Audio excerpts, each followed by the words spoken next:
Welcome to Footy for My Soul, where curiosity, caring, courage, and creativity shape our exploration of this beautiful game. Connecting experiences from the pitch to life.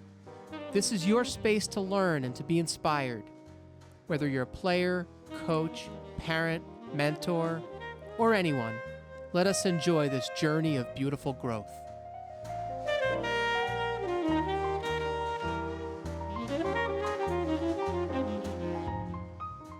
Welcome to Footy for My Soul. I'm grateful to introduce TJ Kostecky.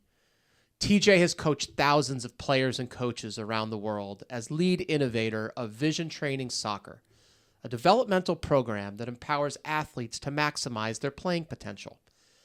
At its core, this approach emphasizes how widening your vision can transform not only how players approach the sport, but also how they approach life. The outgrowth of this work is that TJ is much more than a coach. He's an innovator, a mentor, and a trailblazer. By applying the processes, simple processes, which you'll learn about, into vision training for life, he's created a philosophy that transcends this beautiful game. His work empowers individuals to unlock their potential, build meaningful connections, and broaden their perspectives. Now, for context, TJ's work has spanned decades. With universities, 6 universities actually. He served as a professor, director of athletics, coach, and mentor. TJ currently runs the men's soccer program at Bard College in New York. Previously, he spent 20 years at LIU, Long Island University, serving as a men's Division I soccer coach. His team were big-time winners, numerous trophies, yes. But the awards for academics and sportsmanship alike? You'll learn why when we talk more about vision training in general. TJ is also the author of the most inspiring book, Eyes Up. This is the most impactful book I have ever read.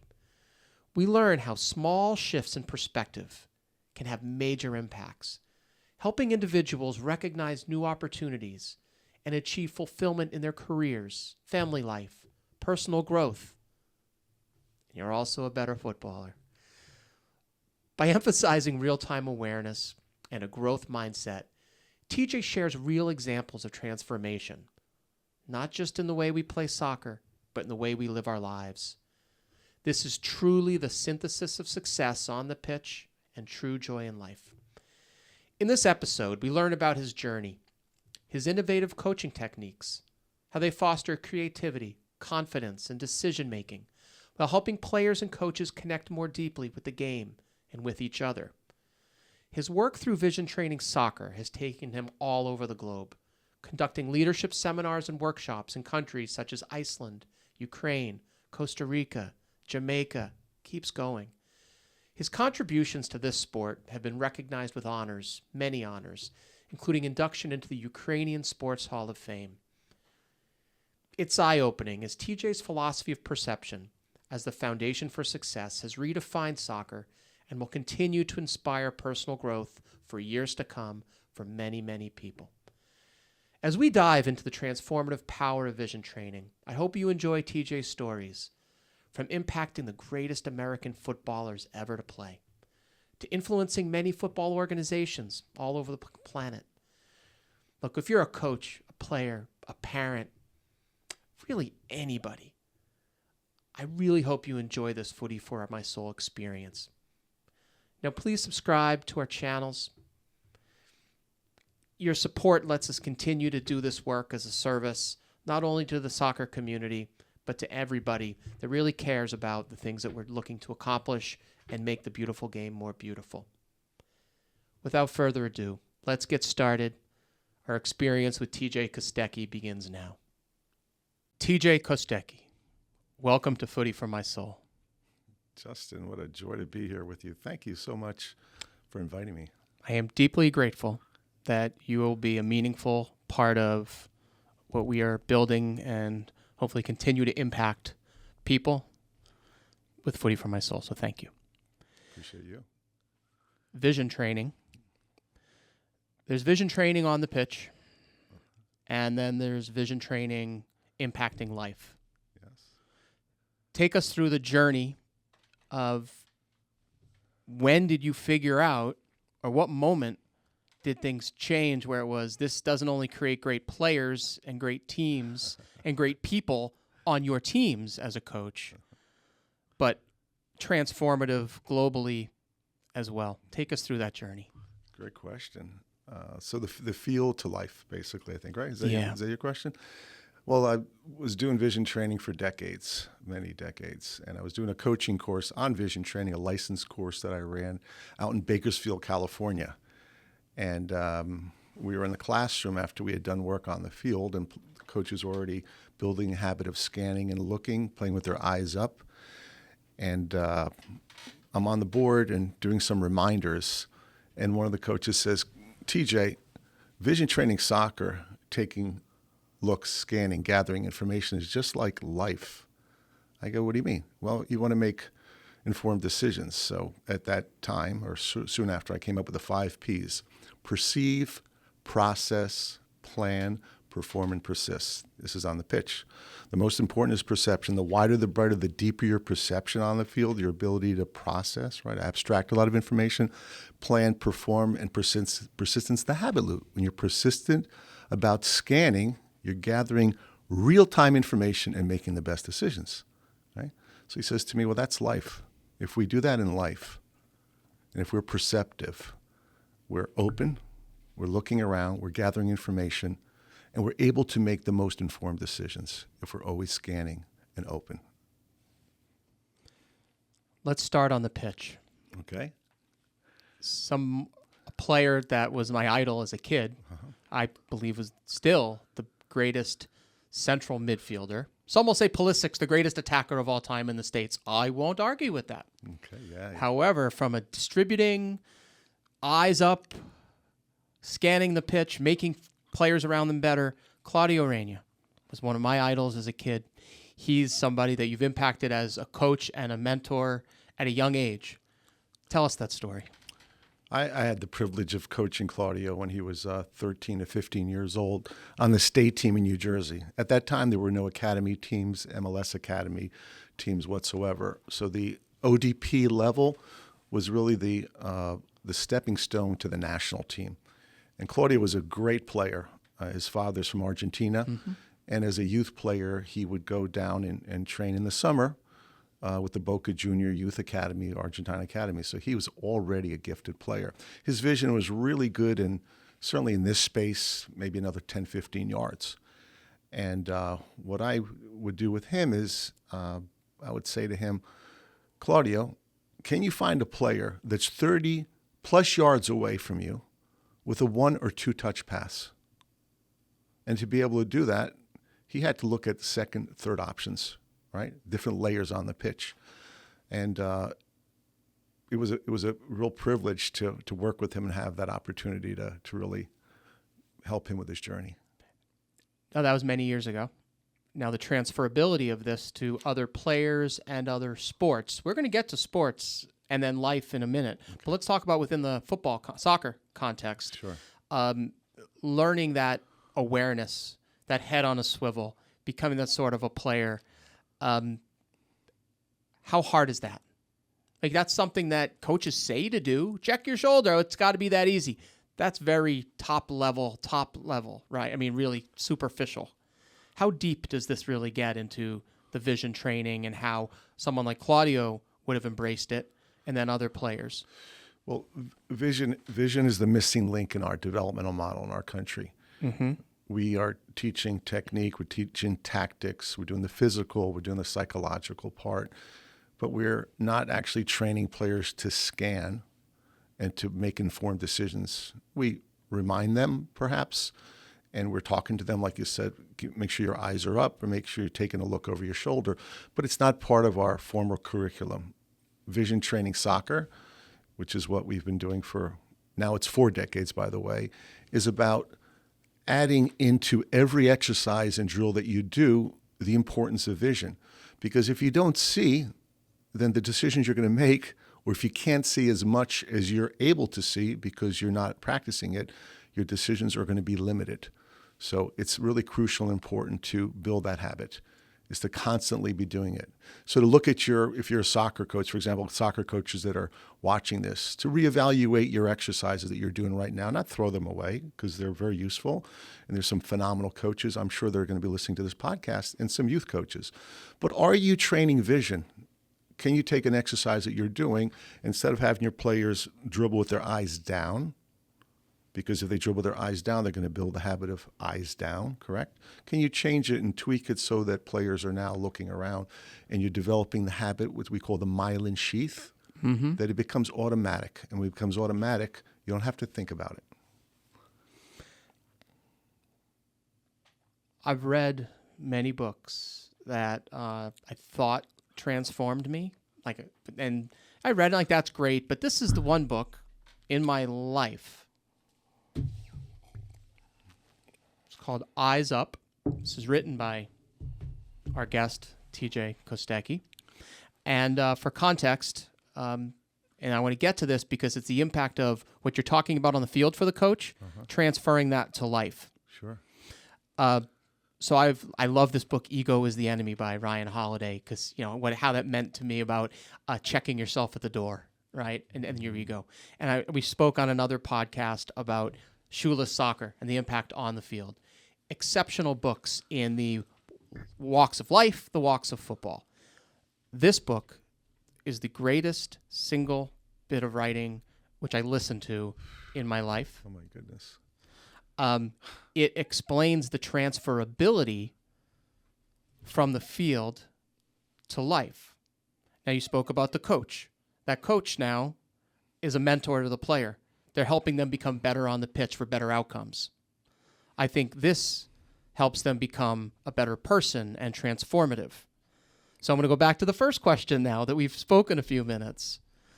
When did that realize? So give me some examples, or your favorite example of when there was that aha moment where somebody that embraced vision training on the pitch was like, wow, this is transformative in life.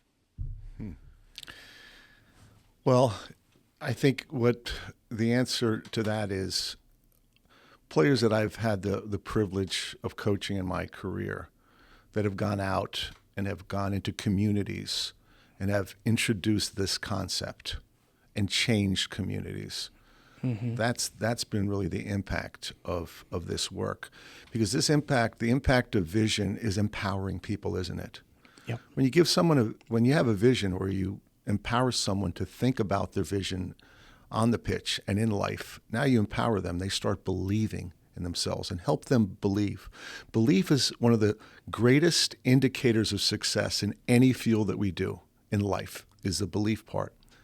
When you empower someone, you give them the skill set, you give them the resources to take risks, to get out of their comfort zone. And when you do that, we grow as human beings. So embracing criticism, trying different things, and discovering gifts that you have. To our younger generation that will watch this, belief, Ted Lasso, let's just picture what's over the door to the office. Yes. Believe. Yes, yes. And now let's segue to, we believe in connecting experiences here, Sure. and we're going to talk about that quite a bit. At one of our podcasts with Chris White of Rosati, we ended it with that great Danny Rojas, Football is Life, another Ted Lasso piece. So as we think about vision training, the fundamental side of what we can do on the pitch, football is life, is this something that's global? Is this something that is multiple sports? Give us the context of this beyond the coach and the player being better in soccer. Do you have any global examples? Because this to me sounds transformational. On the pitch, absolutely, absolutely. The first part, when I recognize how global it is, if I can get back to Claudio, you asked me about Claudio. I was in my late 20s when I was introducing this and really working on this with my business partner, Len Billis. So we were dabbling, I guess, in the laboratory of vision training, if we can use that term. Sure. And in 1989, Claudio was selected for the U.S. under 16 national team. And the U.S. played in Scotland in the World Cup that year. Claudio was a central midfielder. U.S. beat Brazil 1-0, and he was on the pitch in that game. It was the first time the U.S. men had ever beaten Brazil in World Cup play. When he came back from that experience, I asked him, I said, Claudio, tell me about it. It sounds incredible. And he says to me, TJ, you know what the difference was? I said, what? He goes, my vision. I go, really? He goes, time and space. I had very little time and space on the ball when we were playing against Brazil. They were closing me down. But because I built the habit of scanning, sure, I was gathering so much real-time information, I was able to play at my best level. So for me, I realized that this piece that we're teaching, this little fundamental piece, this is back in the 80s, helped him succeed at that level. Now it's transferable on the pitch. It's transferable in life as a mentor and a leader. For skeptics that say, okay, well, I teach that. I teach players to be aware and keep their head up. The aha moment for a skeptic, you must have in your journey had I'm assuming, and I've read this exceptional book where I have some great stories, and I wish we had half a day, TJ, to go through these. But give me one of your best skeptics, and the one I would love, I'll let you answer. So how do you handle those skeptics? Well, you either have an open mindset or a growth mindset or a fixed mindset. Sure. We know that terminology. If you have a growth mindset, you want to get better. You want to learn. You want to improve. You want to be the best version of yourself. If you have the fixed mindset, you have all the answers, then you stay in your lane. I'm not speaking to folks that have a fixed mindset. You know what? And they're not listening to this podcast. Exactly. Okay? But those that have a growth mindset, it changes your life. For me, it was Jürgen Klinsmann. Do you remember Jürgen Klinsmann, the great German player? He was a striker. He's a guest on ESPN now. I think one of the finest attacking players, World Cup winner, right? Yes. One in Germany. Yeah. So you know Jürgen Klinsmann. So Jürgen Klinsmann, after he retired at quite a young age. He could have still played, by the way. And he lived in California. His wife is American. And he was doing a clinic at an all-star event in North Carolina. And he was trying to figure out his own journey at that point.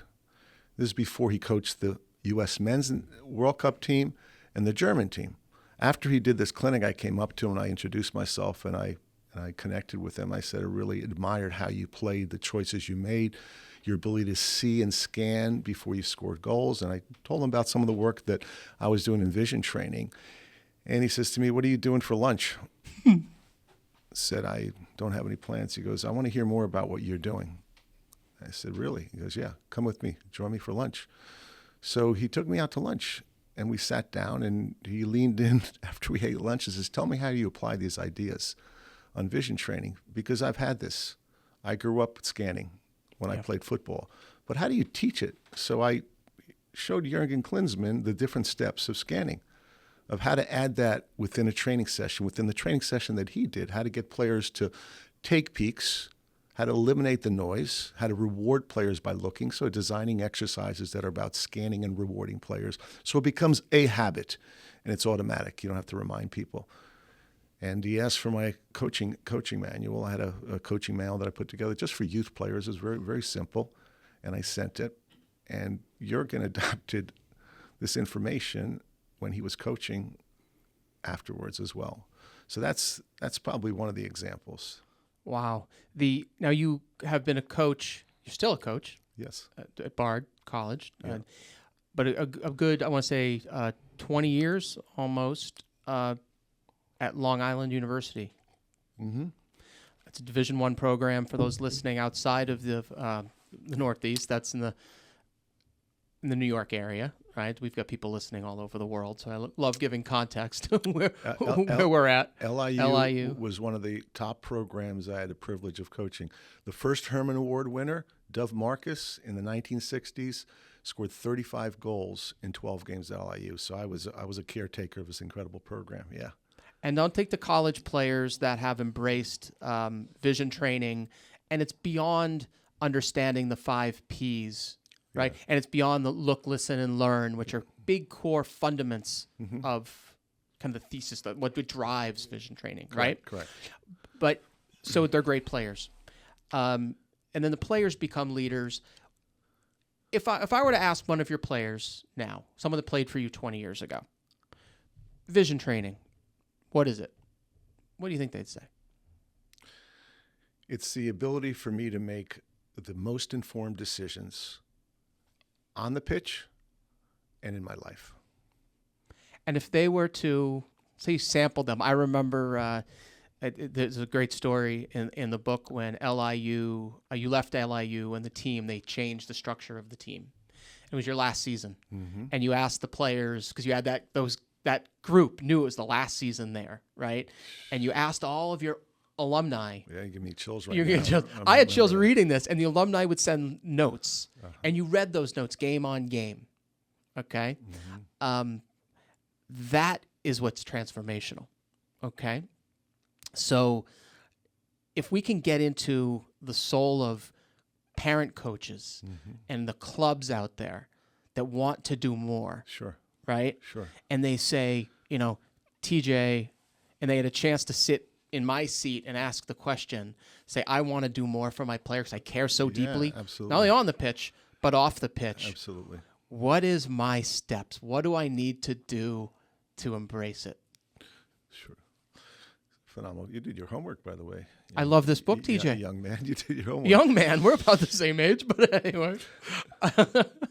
Wish I was your age, but thank you. You're welcome. Yeah, but you know what I'm asking, right? The coach. Yeah, and so much of what we do, it's beyond a college coach or a high school coach. But for this game to be more beautiful, it's at the grassroots level. And the parent, even of a 5-year-old that's kicking the sock around, and they want to embrace it. I think it was so cool. We haven't known each other very long, to learn that a DVD on vision training in 2005 sold more copies, and what was than Beckham's. Than Beckham. That's unbelievable. That was an aha moment. That's when right? But how do they? What's the steps to embrace? Sure. So, if any parents that are out here are youth players or youth coaches. When I travel around the country and I work with players or work with coaches, I was in China in June, actually, doing vision training in China as well. I've been to Ukraine, Guatemala, Costa Rica, Turks and Caicos. Was a beautiful place to go to. Canada. So I've traveled. I've been very fortunate and blessed to have gone a lot of places. So what I share with players is really simple. If you do these 3 things right now, your game could get 10 to 20% better permanently. So these are the things. The top players in the world, the research of the Premier League players, they take 5+ looks every 10 seconds. That's the research analysis of the top players in the Premier League. So what's Kevin De Bruyne's? He's way above 5. So what happens is, to take looks, you don't have to be the fastest. You don't have to have the most technique. You don't have to juggle the ball 1,000 times to be able to take looks. Every human being can do that. Every soccer player listening to this to do that, and every coach can train their players to do that. So the first thing is coach your players. Can you take up to 5 looks every 10 seconds? If you're doing that, you're gathering real-time information. You don't have to wait for someone to tell you, man on, turn, give me the ball, Justin, TJ, clap, because that becomes noise. Noise destroys decision-making and flow. Dancer, musician, writer, poet. When we're in the flow moment, everything slows down. Like right now, we're in the flow. Yeah. Noise destroys flow. So by gathering information, you're in that flow moment. All right, so number 1, get your players or players watching, can you look up to 5 seconds? You'll see the defender. You'll see an open pass. Keeper's off his or her line. Chip the goalkeeper. Thanks for coming. Like Finley, like your daughter did in the game you showed me last time we had dinner. Like Carly Lloyd did against Japan in the World Cup from 52 yards because she was scanning. It all starts with looking around with your head up, right? So number 1, can players take up to 5 looks? That's your goal. Some may be 2 or 3, all right? Number 2 is when you're practicing with a player, with a teammate, and you're passing, as soon as the ball is delivered, start building the habit of taking a look over your shoulder. Don't look at the ball to your feet, because if you are, your myelin sheath, your habit-forming sheath, is developing tunnel vision.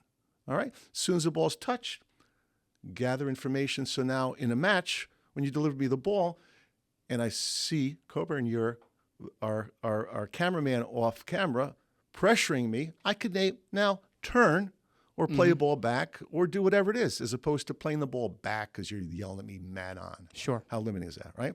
And the third thing is, are you familiar with wall ball? Oh, yeah. Yeah. All over the country, people do wall ball, right? You're knocking the ball. What are you working on with wall ball? You're working on what? What part? Side of your foot, typically. Technique, right? Technique. How does that do with vision, wall ball, by the way? How does it do in life? No good. Yeah. What are you developing? You're developing a habit of tunnel vision. Every time you hit the ball against the wall and you're looking at the ball, you're reducing your vision. So little change, powerful change. As soon as the ball comes off the wall, turn your head. Take peeks. Imagine you're in a match.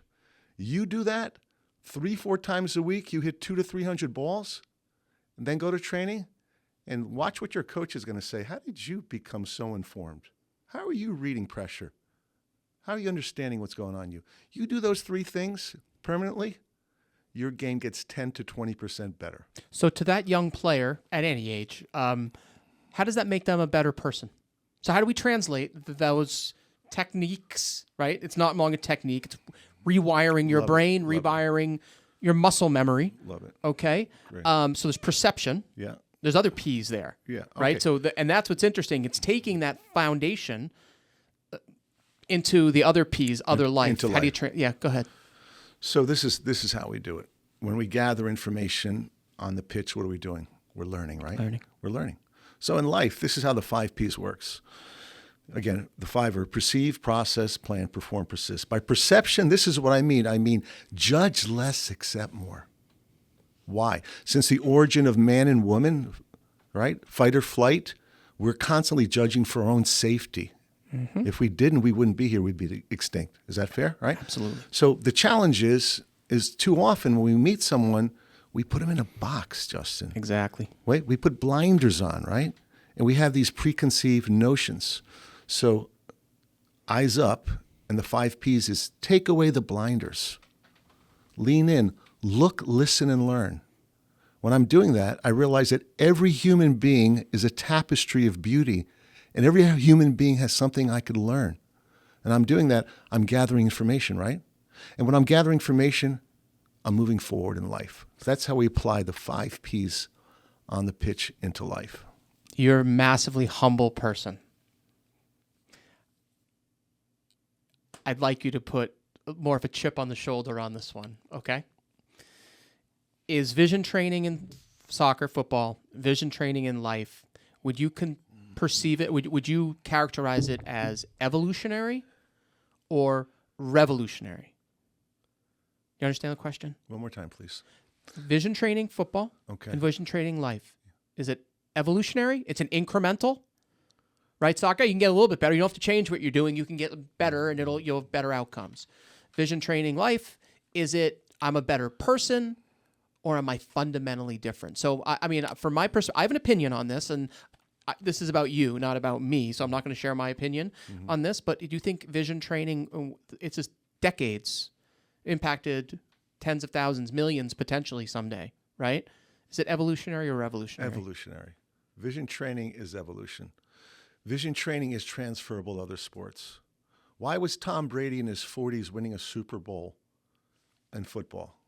Because he was the fastest, the strongest? No, because he was making the most informed decisions.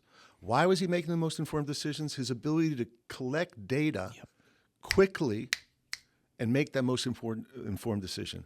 Why was Larry Bird, who didn't play too far from here, because we're in Portland, Maine, right? In Boston, why was he a great player? He was a great shooter, a great defender, but he was an extraordinary passer. Why? Because he was constantly gathering real-time information, right? That's the differential. The differential is gathering that real-time information and being at your highest and at your best.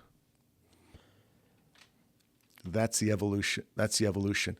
Taking this vision training soccer and applying it to every player on your pitch, everyone on your pitch. So the evolution is that piece. Okay. The I believe it's revolutionary in life. I'll give you my opinion now. I think it's evolutionary. From what I've learned in listening to you, I think it's absolutely evolutionary in soccer. I think in life it is revolutionary because it fundamentally changes who you are and how you impact people. So I'm just going to give you, that's my opinion. So then, if I could pause, I believe it. I believe it now. My book's only been out for less than a year, and the feedback from readers that I've gotten across the country has been extraordinarily humbling. That they're applying these, and they're looking, and they're having conversations with family members, with their bosses, with their colleagues that are completely different, that are enriching their lives. So I believe the same. So a doctor is trying to keep you more healthy, and they get the MD next to their name. Yeah. The person that manages your money in your retirement plan often has like a CFA next to their name, Chartered Financial Analyst. The coach or the club that embraces this and helps the kids, it should have a designation like VT, vision trained. So I guess is there a certification where I as a coach, or someday if I am a coach, I'm not a coach today, but I wanted to present myself as being certified by this process or this way of thinking. Yes. Is that something? Yes. Is it a brand, I guess, is a question? Yes, it is. So I have two ways. We have we certify clubs. In the book, you read about a club in Oregon, Portland, Oregon. Yeah. The incredible story about Karen Wright and the work she's doing in Cortland, Oregon for the Yamhill Valley Soccer Club. Yeah. So the coaches in her club are certified in vision training. I've been out there and I've done the level 2 coaching course on vision training, which is a classroom and on the pitch. So that's a vision training certified club.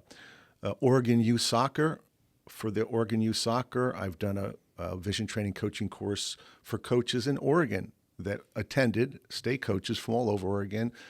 And that was the first state association that I certified the coaches in vision training. Okay. We also have an online course that if you go to our website, seeingthefield.com is our website. You could go right now and take an online course that'll give you the low-hanging fruit, I call it, of vision training. So how you could implement all these simple exercises and add them to what you're doing right now and to enhance the performance. So that's one way of doing it. We also host coaching courses. My business partner, Len, has a soccer field in his farm, so we've done courses at his farm in a soccer field in eastern Pennsylvania, in Hellertown, Pennsylvania. We also travel. Like I said, I travel around the world. Where's your next one? You told me, is it Senegal? Africa. It's very, very it looks like in June, our plans are to go to Africa and introduce vision training. Can you imagine how cool that's going to be in Senegal? Let's spend a second, go back to understand your background, which will bring us to Senegal, actually. So TJ is a kid in Brooklyn, where you grew up? New Jersey. New Jersey. Yeah. Oh, that's right. You grew up in New Jersey. Uh-huh. As you were building out, and you're a player, right? You played some other sports. Mm-hmm. What sports did you play? Well, I grew up in high school. I played soccer, basketball, and track. And in college, I played soccer and volleyball as well. Okay. And then as you went through and you met your partner, Len, mm-hmm.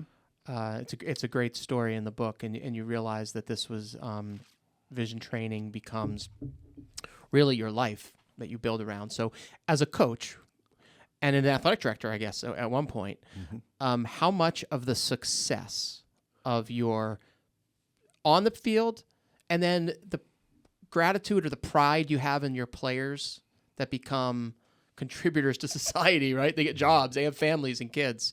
How much do you attribute that to the vision training concept? Well, I'm trying to be better every day, Justin. I'm when I connect with people, I'm trying to learn and discover how I can be the best version of myself. And my belief is that having conversations with players and having them be introspective and be present mm-hmm. is a rich part of their journey. We are very much either looking at the future or the past in our lives. And with the advent of Steve Jobs' iPhone, he has changed the way we communicate. Yeah. And our eyes are down all the time. Our eyes are down. So when your eyes are up, and right now our eyes are up, and the readers and the listeners to my book and the listeners to your podcast right now that are really plugged in, when your eyes are up and your heart is open, you discover the richness of the moment of being present. And when you're present for someone, you give them your time. So as a coach, when you're present for your players, they understand that and they feel that. And they will do extraordinary things for you when you're present. When you're present for your children and you're there for them and you're listening to them, just like last night, the dinner we had with your daughter Finley, and we listened to her, we empowered her, we allowed her to speak, to share. There's no limit to what we could do to help each other and help ourselves. We need to be present. We need to have courage. Yes. Go back to your roots, Ukrainian family. Mm-hmm. Well, it's my pin right here, right? Pin right there. Pin of Ukraine. I don't know if you could see that, if it's on camera or not, but that's my heritage, yeah. But as you shared last night, you wore the sweatshirt as you were inducted in the Ukrainian Sports Hall of Fame a few years ago, along with some names that I couldn't even, like Mike Ditka and Wayne Gretzky, and you probably could name some other, great company, TJ, and a great honor to be part of Ukrainian Hall of Fame. Thank you. But in courage, you told a story of being with basically the head of soccer within the country. And so the reason I'm asking this question is there's being present, because, getting that person's time is hard, because you mentioned iPhone. No one has time. We need to be present. It's hard. It's hard for everybody. Of course it is. It also takes courage to lean into that to get people to be present. Right. So take us through that story when you were with the Ukrainian head of football, where, from my recollection, he didn't know time for you, wasn't going to be present, and it took a lot of courage. And this book has so many stories where it's not even leaning in, you're jumping in, you're in. And that creates a lot of the synchronicity that we're going to talk about at the end of this podcast, I hope. Mm-hmm. But tell that story about the Ukrainian head football coach in the context of courage. Sure. Well, this story didn't get in the book, and quite a few friends and colleagues said, you should have put this in the book. I said, well, maybe it's in the second book perhaps, but not in this one. So I was in Ukraine during the Maidan, and as the first time I was ever in Ukraine. This is when there was all those 94 civilians were killed by the ruler, the president, the puppet president of Ukraine. So I ended up in Ukraine 3 weeks afterwards. And my contact that brought me there, his father-in-law was the vice president of the Ukrainian Olympic Committee. And I was going there to do recruiting and not to do a vision training course. I was going there recruiting through my contact. When I found out that his father-in-law was the vice president of the Olympic Committee, I said, can you get me to talk to the president of the Ukrainian Football Federation? Because I have something that would be very beneficial. And he was able to do that. So we had a 30-minute meeting. I arrived in Kiev in the evening, and the very next morning, jet-lagged at 8 a.m., we meet with the president of the Ukrainian Football Federation. So that the listeners understand, in Ukraine, it is football, soccer, and nothing else. Nothing else. It would be like the NFL in America and no soccer, baseball, football, basketball. That's how there's a gap. So I met with basically the commissioner of sport. He was not happy to see me because he was doing a favor for his friend. He had a half hour. His office was 5 times as big as this office. I found out he was an oligarch and a billionaire on top of that. So we come in, and his Ukrainian was not very good. It was Russified because at that time, Stalin, back in the 40s, tried to Russify Ukraine, which is what's happening right now. And my colleague was kind of translating a little bit. So I mentioned to him about vision training, and he says to him and to me, "We do this already." And I said, "No, you don't." And he said, "What?" I said, "No, you don't." And this guy's not used to people saying no to him, by the way. And he goes, "What do you mean?" I said, "Do you have a ball?" And he had an autographed soccer ball of the Euro Cup Ukrainian national team. And I said to him, "Do you have another ball?" He goes, "Use the ball." I said, "I don't want to dirty the ball." He yells at me, "Use the ball." I go, "Okay. I'll use the ball. I'll dirty the ball. It's here. I'm sure you get another one." So we put the ball down, and my liaison, I didn't realize he was a soccer player. So I show him the 3 S's, shield, scan, and spin, which is the foundation of vision training, which is what Iniesta, Messi, Cruyff, Xavi do, right? Head on a swivel, which is the foundation that when you learn that, there's no limit to what you can achieve keeping the ball. So in the office, he's shielding, scanning, spinning away, and I can't catch him. It's as if we've been working for a month on stage for this. Then I take the ball, and I start hitting the ball against the wall, and his trophies are rattling. And as the ball comes off the wall, what am I doing with my eyes, Justin? Where am I looking here? I'm looking behind me. Looking behind you. I'm training my eyes. Well, he cancels all his meetings. I'm in this office for 3.5 hours.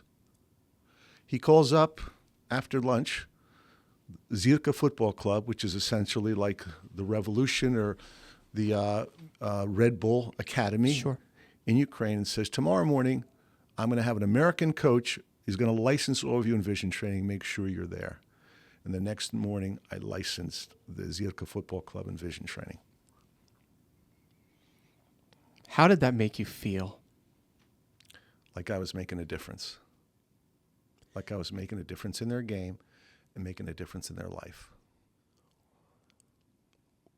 The butterfly effect has been a discussion in every single podcast where something flapped its wings a long time ago that had a ripple effect that gets you to there.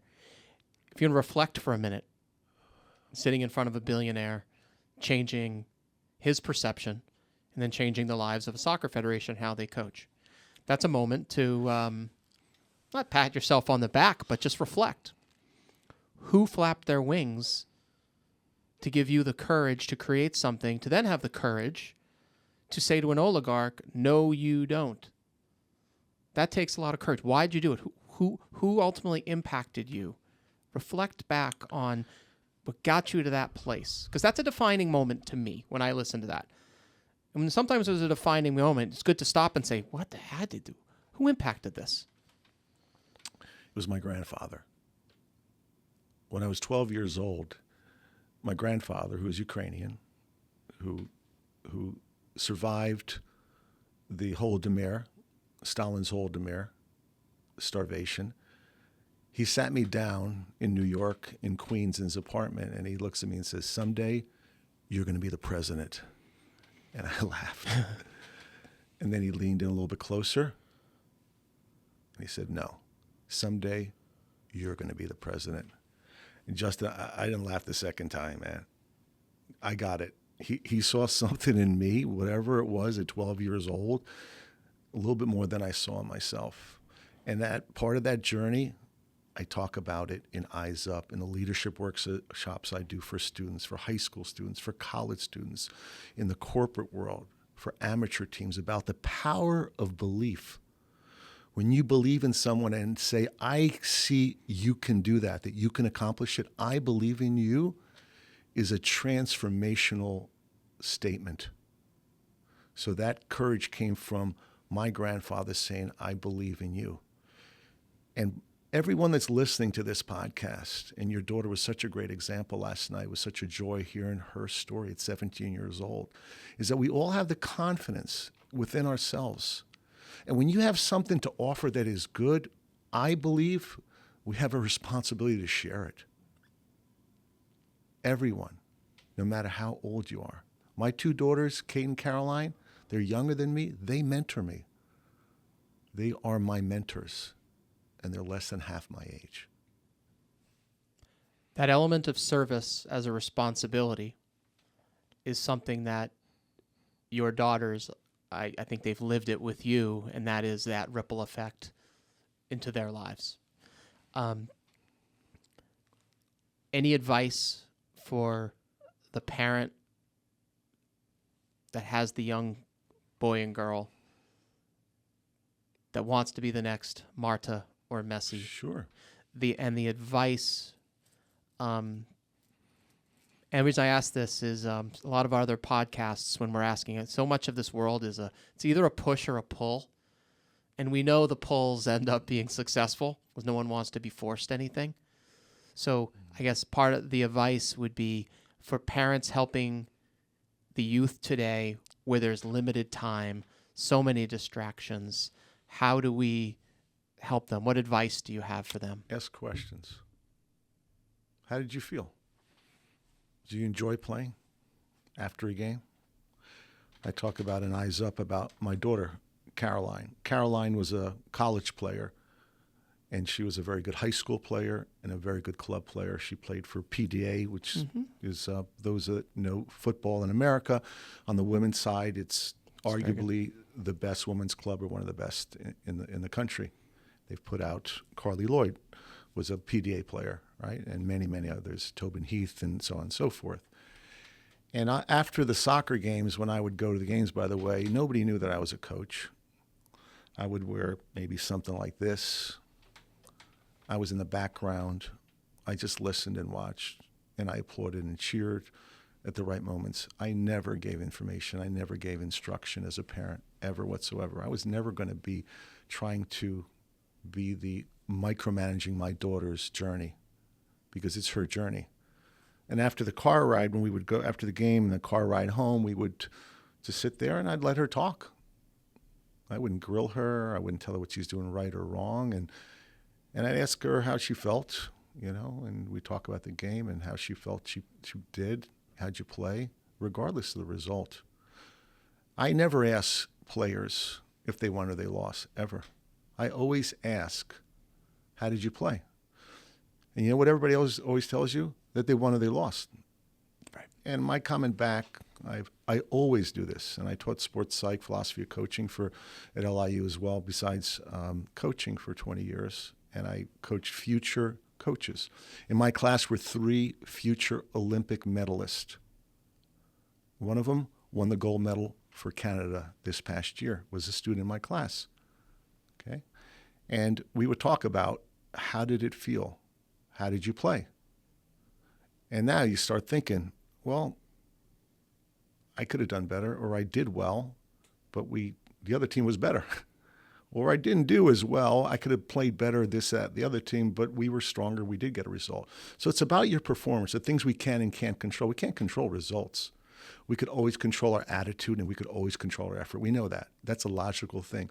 So for parents listening to this, allow your child to have the space, support your child. If your child has questions, be there to support them, to answer them. But you are a parent first and foremost. You're there to guide them, to support them, to be there for them. All right? You're not their coach, their manager. You're not their agent.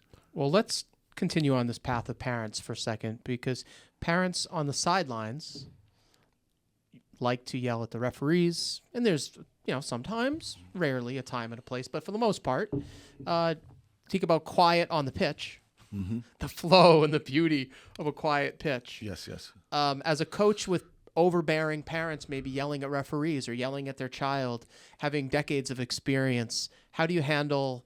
Well, I guess you have a good example of how you handled a parent, and then what advice to that would you have to parents today that get frustrated and are just yelling on the sidelines at everybody sometimes? Not many, but there are too many. Let's just say that.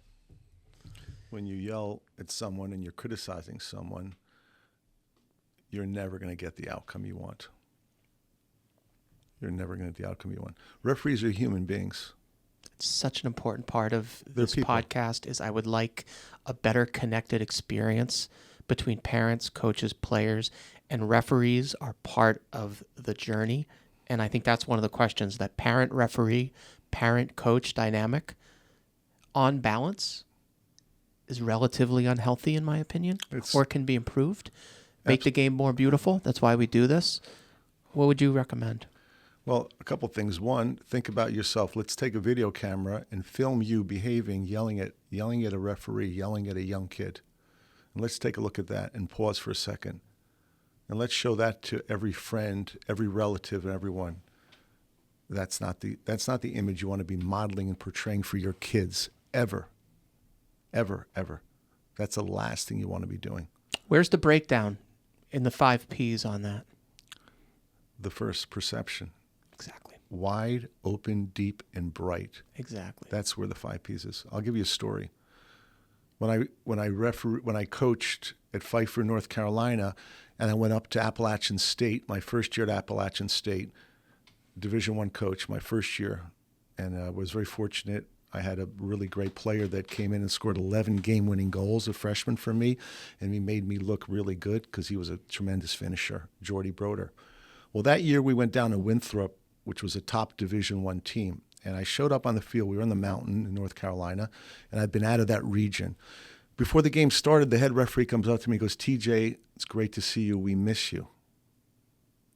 This is the referee telling me, a coach, that we miss you. Wow. And I said, "It's great to be back, Bill." The game went on, and the other coach was harping on him all the time, every call, criticizing him. I was not. There was an offsides in overtime, 0-0. Appeal, looked to offsides. The linesman raised his flag that we were offsides. Goal was scored. The referee overrules in front of 2,000 people and calls it a winning goal, and we win. And he comes up to midfield to the score, says the player was in onside position when the shot was taken. People in the stands went nuts. The coach went nuts. I told my players afterwards, if I was berating that referee, if I behaved the same way that other coach, if I was berating and a transactional coach when I coached at Pfeiffer, we never get that call. We never get that call because referees are human. Treat them with respect and with dignity, like you would treat every human being that's involved with you. That's a takeaway. It's about integrity. Integrity is striving to do the right thing. Your children see you yelling at a referee? You want your child to see you like that? You want your child to be the ones going to be yelling when they're adults? To be embarrassed? Absolutely not. Think about that and pause. This is where the 5 Ps comes in. This is where being perceptive and intentional and present comes in. And everyone that's listening knows what I'm talking about because you've seen that yourself and how uncomfortable that is. Just strive to do the right thing. Strive to do the best thing.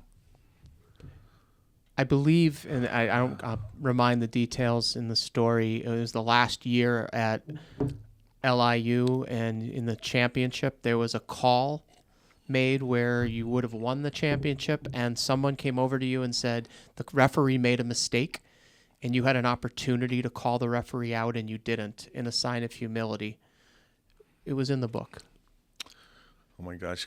I got to remember now. You got to remind me on this one. Trying to think of what situation. It was the season, if I recall. You had won, and you would have gone on to the championship, and the referee made a terrible mistake. And somebody after you said some. I just remember my recollection, and this book is incredible, and there's so much in there to remember. But one part was I remember being you as a coach, or trying to put myself in your shoes, and how frustrated I would have been, and. You know, you look at the reflection when you watch a Premier League match, and you see the certain people that act with dignity and grace, and those that do not. And you acted with dignity, and I think it's a beacon of hope for others to follow. Do you remember that story's not in the book. That's a story that we talked about that. This is a conversation you and I had. I don't believe that story's in the book. So you're talking about the 4 overtime game when the referee blew the call. I think that's the one you're talking about, aren't you? Yeah, that didn't make the book. That was a conversation we had. You have a great memory. So it was the finals. It was the finals when I was at LIU Brooklyn, my early years, where we were the better team, we were the dominant team, we were a man up, and a referee missed an obvious call, a foul outside the box, that we would have had a free kick. Yeah. The ball was stolen. They countered, penalty, they scored, and we lost. We lost 4 overtime games. The last time the NCAA went into double overtimes. That was at that time the longest game that year in college soccer. We lost. And what had happened is the referee's wife was expecting a baby. And instead of coming the night before, he drove early in the morning, and he was exhausted. He was so tired, and he apologized to me that he made the wrong call. And I couldn't be livid. How am I going to be angry when a person makes an error? It's a human being. It cost us a championship. We got in the NCAA tournament. But again, everything we're doing here is about the level of grace. It's grace. What's more important? More important is treating people the right way and striving to do the right thing. And that's what happened, and he admitted his mistake. So I think there's a lot for parents to learn, a lot for players to learn. I want to spend a moment on the larger club and U.S. soccer broadly. Yeah, sure. Okay. There are mentor programs. There's curriculum everywhere. Yep. It's largely a pay-to-play model and so forth. I'd be remiss not to ask about the economics of all of this, right? So soccer, U.S. soccer, is a tens of billions of dollar industry. Vision training is not core to the U.S. soccer curriculum. It could be incremental. It could be incremental to all of the clubs, and there's thousands of clubs in pay-to-play. Some may say, how do I make money with vision training? My sense in meeting you is this is not for you economic. I mean, we have a living. We need to all pay bills. Of course. There's a far bigger purpose.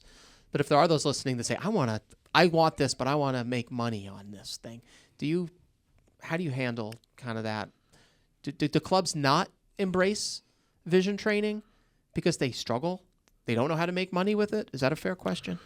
Not enough people know about it. It's not. Yeah. It's not that they don't embrace it because of the money part. This is, I don't have a multi-million-dollar advertising campaign on vision training. I'm not on TV or on the internet to promote it.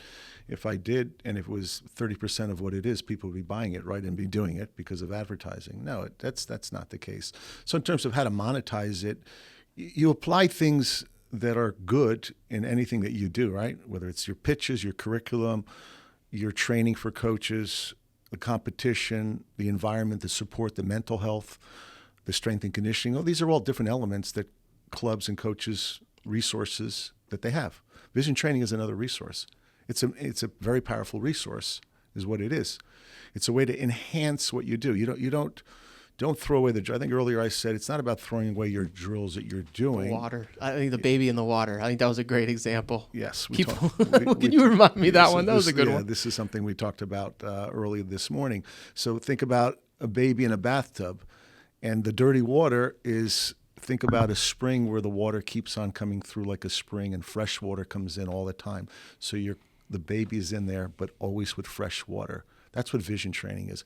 Vision training enhances everything that you do. So what coaches are doing right now and parents are doing right now, it brings massive value.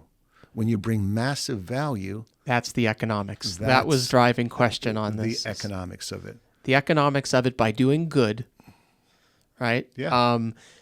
And I think, a lot of people that listen are frustrated with pay-to-play model and the lack of accessibility for some, and some get better and don't. And, is there something that's beautiful about the game that by just incorporating it, it will be, by doing the right thing, there's an economic benefit.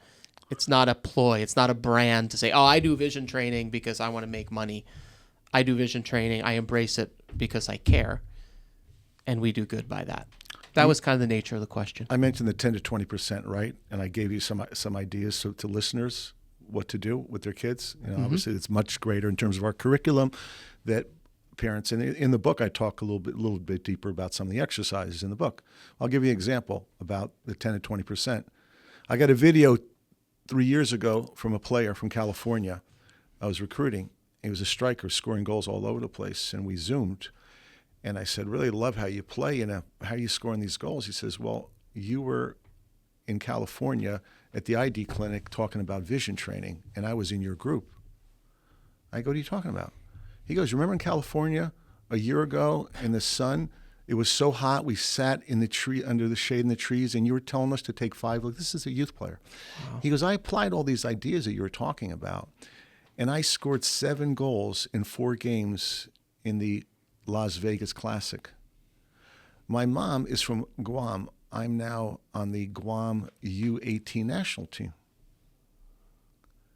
The following year, he was on the full national team by applying what I shared with him under a tree with his team. That's the power of vision training. Could you imagine if every coach and player in our country was doing this? How good would we be as a nation? How good would we be as a nation if a player that I just spoke to about these concepts applied it and his game got, he told me, more than 30% better? Your favorite football team in the world and your idol? Oh my gosh. My idol, Zidane. My favorite player in the world too. We need to talk about Seriously? synchronicity. This is scary now. Seriously, I can't. So I have a picture of Zidane upstairs in our sunroom.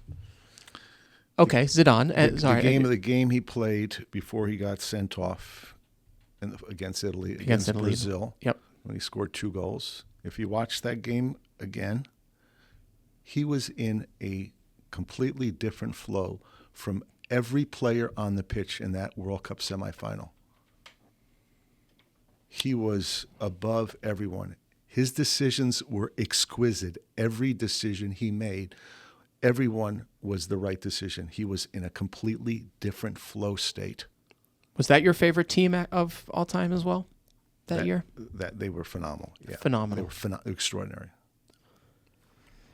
So for young kids that want to watch football, is there a team or a coach or an organization that you say they're doing it right?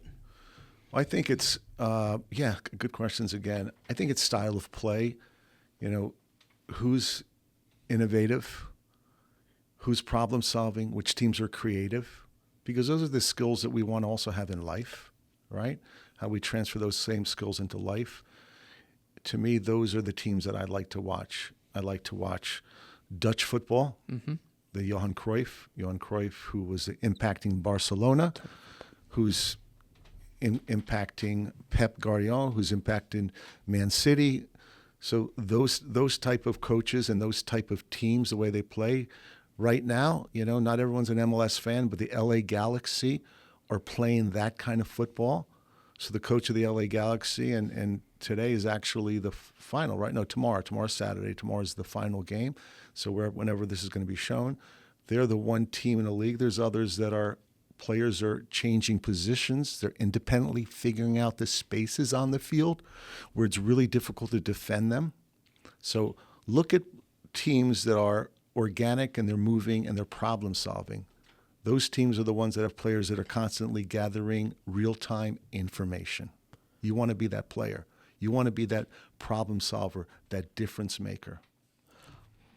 On the other side of our studio here is a big flat screen television you saw, and it's like where we watch football quite a bit. And about 5 years ago, we had some parents of players of my daughter, and we're just watching a game. Don't remember the game, but I remember a comment was made because everyone was looking at the ball, like watching the ball. Okay, and a gentleman asks me, when you watch the game, where are you looking? And I made the comment 5 years ago, I typically am not looking at the soccer ball when I'm watching a soccer game. That's just for me. The ball is in the peripheral side, and I'm watching everything else. Okay, I don't know if most people do that, but that's just how I do it. When you watch a soccer game, what are you looking at? I'm always looking at players off the ball. I'm never looking at the ball, or rarely. I'm rarely looking at the ball. I'm looking at players off the ball. What players are scanning? The peeks they're taking, their looks they're taking. What are the decisions they're making based on the looks they're taking? And also players that are looking late or not looking at all. And they miss the golden opportunities to do something effective and impactful. That's what I'm looking for. Have you as a coach taken a player off the pitch because they're just way too tunnel vision? Did they notice it? Or would you never play a player that doesn't scan? Well, they would know how to scan because I wouldn't put them on the field. Exactly. So it's an if then. Yeah, it would be like throwing somebody in the deep end without teaching them how to swim. It's that big a difference. It's total difference. And it's hard for people listening to say, wait, how is it? Football's football. How different could it be? Okay, well, let's stop for a second. What do you do before you cross the street? Look both ways. Oh, you don't say, can I cross the street now? Hey, that's so funny. That's a great example. Huh? What happens if you don't look when you cross the street? Right, you never do that. So when you're in a soccer pitch, every time you step, the metaphor is you're crossing the street because there's traffic. There are 21 players on the pitch. What are they doing? Are they standing still, Justin, or are they moving? They're moving. They're moving. So if they're moving, I have to be doing what? Gathering what? Information. And gathering real-time information. If I'm not gathering information, then I'm walking in traffic. So if you have the ball and I'm yelling to you what to do, what am I not doing that I should be doing? What should I be doing? Looking. Why? So I know what to do when the ball comes. I know where to go without the ball. That's the model. The difference is our country is overstructured. Football, basketball, baseball, those primary sports are all coach-centric, overly structured. Soccer is not a coach-centric sport. When you train it to be overly structured and patterns, you eliminate the creativity, the problem solving. When you empower players to see and to ask them questions that are open-ended questions, they find the solutions. It's like a job when you hire someone. You don't hire someone just to do one skill set. They would disappear in that job. You hire someone who could problem solve and do many things. And that's what the game on the pitch is like. It's problem solving. So think about how you're coaching as a coach that's listening, as a player. Are you problem solving or you're giving structured information? If you're giving structured information, if you're just doing skill work, drills, without problem solving, your brain is not firing at the same rate. So if you're doing technical skills, make sure all your technical skills add some kind of vision. As you're dribbling around, don't dribble around cones. Don't dribble through cones. Dribble with your eyes up. Take peeks when you're dribbling. That habit forms, and you're working on the technical. When you're passing, work on some technique, and make sure you're then scanning. So you're applying the technical and the looking. When you're finishing on goal, before you shoot, take a peek. Maybe you look up. Maybe you look in the corner of your eye. Know where you're shooting. All of it. When you're defending, head on a swivel. My back line, step up, drop, right? Pick this player up. So everything is predicated on vision. Speed of light, speed of sound, which is faster? Speed of light. How fast? Speed of light is 186,000 miles a second. Yeah. Speed of sound is only 1,000 feet a second. So if I'm telling you man on or turn, it's too slow. If you're scanning, you've already seen it. You don't need me to tell you what to do. That's the differential. Nobody tells Messi man on or turn. Nobody tells De Bruyne to do that. If they did, you'd never hear them. You never know who they are because they would be ordinary players. Be extraordinary. Develop the capacity to scan like a Cruyff, like a Pulisic. You develop those qualities like a Carly Lloyd, like a Julie Foudy, who was a big-time player. You develop those, there is no limit to what you can do. And it's truth. Okay, so as this episode comes to an unfortunate almost ending point, because we could go for days, and I'd love for you to come back sometime, I want to think about on the pitch here and what we've talked about in life. Where do you see it? Where do you want to see it? And where do you see this conversation in 5 years and 10 years in the future and the impact that's been made? And then I want to ask you about your legacy. But first I want to ask about the impact of this in the future. My hope is in the short term that everyone that listens to this podcast that has gained something valuable to help improve their lives, number one. Number two, if they decide to get the book or listen to the audiobook, because the audiobook is also in my voice, that they apply these ideas and they have some structured ideas and a framework to live the best version of themselves in their life and on the pitch. In terms of what I see, was that a question in the future? What do you see? What I see is that in 30 years, I'm not going to be around anymore, but everyone will be doing some version of vision training on the pitch in soccer. You cannot stop innovation. It's like the cell phone. We no longer go to phones that are connected to a wall. When something makes sense and it's tested and it works, people will do it. In 30 years, everyone will be doing some version of the fresh water going through the bathtub with the baby, and our game will just continue to elevate and elevate. That's my expectation, and that's what I see. My hope after reading it and the impact you've had on me, I'm going back to college days when I remember Intel was the chip and you had the computer, and if it Intel and it was Intel inside, that was kind of the branding going back to I don't know how many years, decades that was. Okay. The modern day, it's about the NVIDIA chip. It powers AI. It powers everything. It powers the phone. So that's why NVIDIA is probably going to be the largest value company in the world someday. Yes. NVIDIA. Okay. So the NVIDIA chip. So you have Intel inside of an NVIDIA chip, and then vision training inside. Vision training to me isn't, to me personally, a brand. It's just that DNA. It's what drives you. If it is training inside, that is the benefit. And I hope that in the future, people don't even think about it. It's vision training. I'm vision trained. I'm an MD. No, this is just who I am. And I hope that that is, when I asked the question, I was thinking selfishly for the younger players and coaches and clubs that I've tried to been a part of. If I'd known about this, it would have been core. I remember like U7, whatever, not even U7. They're 7, not even U9. You're like, what number am I holding up? Right? As they're juggling or dribbling. Those early days of vision training, but I didn't have the process around it. Yes. It was just play the right way. Yes. Okay. So my question kind of to end this really enjoyable conversation outside of where we see it is where kind of the legacy of your soul of why you built it. And this, I actually, to me, and it was so nice spending time with my daughter and you, think about your daughters as they think about TJ Kostecky and building vision training. When you're not here, hopefully it's more than 30 years. We'll give you 50 more years, TJ. We have to move to the Mediterranean for that.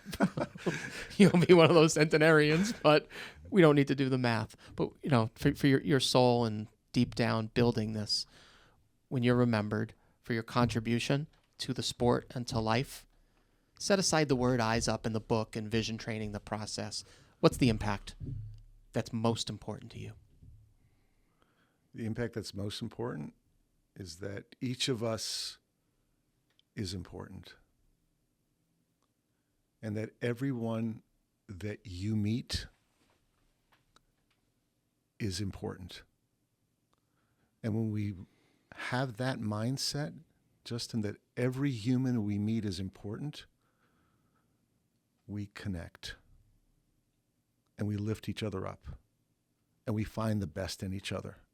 And when we do that, there's no limit to what we can do.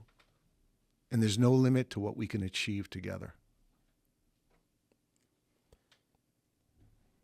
Powering that is the legacy then. Powering that importance ingrained in people and recognizing and perceiving that is what I heard. Yes. So I am grateful to you for your time, for your contribution to Footy4MySoul, for what you've done in your career and you'll continue to do and impact people. So I just want to thank you very much. Thank you for inviting me this morning to be with you. It's a gift and a pleasure. And tomorrow morning when I wake up, you're going to be number one on my grateful list, my friend. Thanks, sir. It's a pleasure, TJ. Appreciate you.